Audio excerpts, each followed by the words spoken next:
Anyways, so the blue fairy shows up, so that's nature. So what I'm saying is that nature will cut kids a break.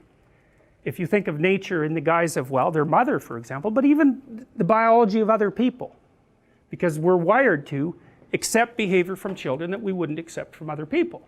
So nature will forgive. So she shows up in her heavenly guise and says, what's going on? And Pinocchio, again because he's naive, but also because he's not good. He's not evil either. He's neither or both. It depends on how you look at it. And he also has no idea how smart he is and how smart he isn't, or how smart the person he's talking to is. And instead of admitting what he's done, he lies about it. And that's interesting because it does suggest that he understands at some level that he set himself up for this. Because, you know, he could just say, he could have just told the truth.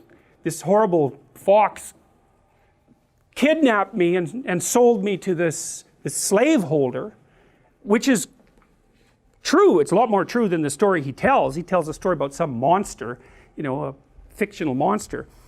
He could have told even 3/4 of the truth and had it work, but he doesn't. He just obscures the story entirely. And this is the part of the movie that people remember. And I'd edited this out for years when I was talking about this movie. I forgot why it was so significant. His nose grows, right? And it grows to ridiculous length. And why is that? I think it was Mark Twain, Samuel Clemens, I think, who said, one of the advantages to telling the truth is that you don't have to remember what you said. And that, God, that's worth listening to, because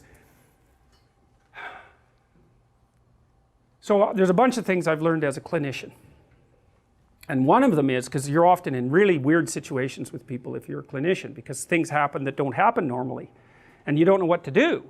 And so what I've learned is I just say what's happening, whatever it is, regardless of what it is. You know, I'll just try to describe it as accurately as I can and not worry about, in some sense, not worry about the consequences. You know, like I'm not going out of my way to cause trouble, but if you're in a really, and I'm telling you, this can save your life at times, especially if you're dealing with someone who's paranoid, who's really paranoid.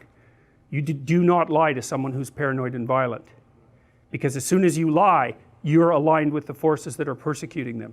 And they're going to be, because paranoia makes people hypervigilant, like they're on amphetamines. In fact, you can make people paranoid by giving them enough amphetamines. And you can make paranoid people more paranoid by giving them amphetamines. So they're hypervigilant because they feel that everything is predatory and against them. And so they're watching you like you would not believe, way more than you're watching them. And if you flicker a lie while you're talking to them, and they're really on the edge, you're done. So it's one thing to really know, if you're ever in a really bad situation and you don't know what to do, you tell the truth minimally. You don't disclose too much, that's just another lie. You tell the truth minimally and carefully and hopefully, and you might get out of it. You might get out of it. But if you falsify it, look the hell out. So the truth is a real mechanism of protection in dangerous situations. You know, so if someone's trying to intimidate you and you think they might get violent and they ask you if you're afraid, then you tell them that you're terrified and that you hope that things will go okay. Or you say, I'll give you an example. One time I was in an airport and we were in this lineup to fly back to Canada that said international flights, and so it was a long lineup, like 50 people, and I got about 3 from the front. There were still like 40 people behind me, and the guy behind the counter decided that he was just going to shut down the line and that we could all go to this other line, which was like 300 people long. And I suggested that he not do that because we'd been standing there for half an hour, and that he could just deal with the 20 of us that were left and like have a clue. And so he called the sheriff right away. And this was down in Florida, and it wasn't that long after 9/11.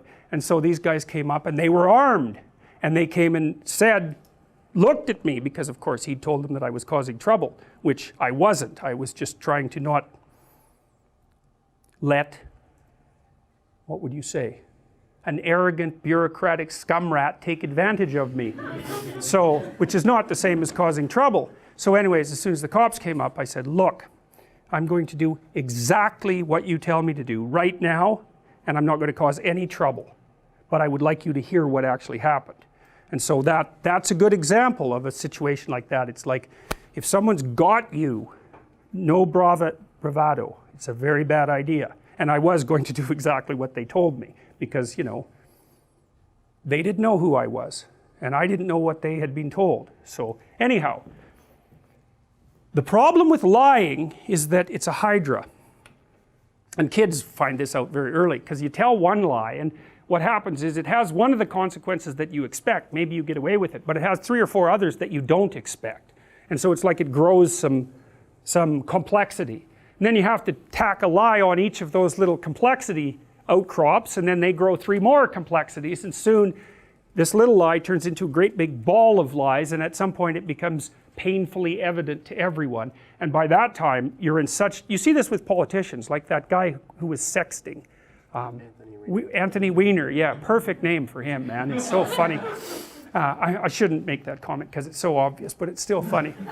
But, you know, that's exactly what happened to him. It's like, it wasn't even so much the event, because, you know, people are stupid, they make mistakes, and actually the public is somewhat forgiving if you say, yeah, geez, I'm a real moron, and, you know, like, really, seriously, how could I do that?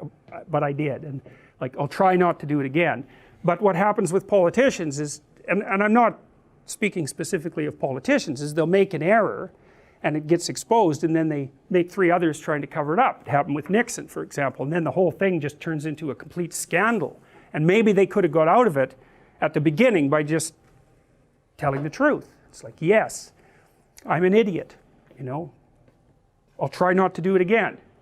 Well, that isn't what happens in this case, and Pinocchio grows this elaborate series of lies, and the fairy is willing to be a little generous to him because he's little and cute and he's still a puppet, and she tells him not to do that, and that she's going to give him a pass this time, but that she isn't going to be able to intervene on his behalf again.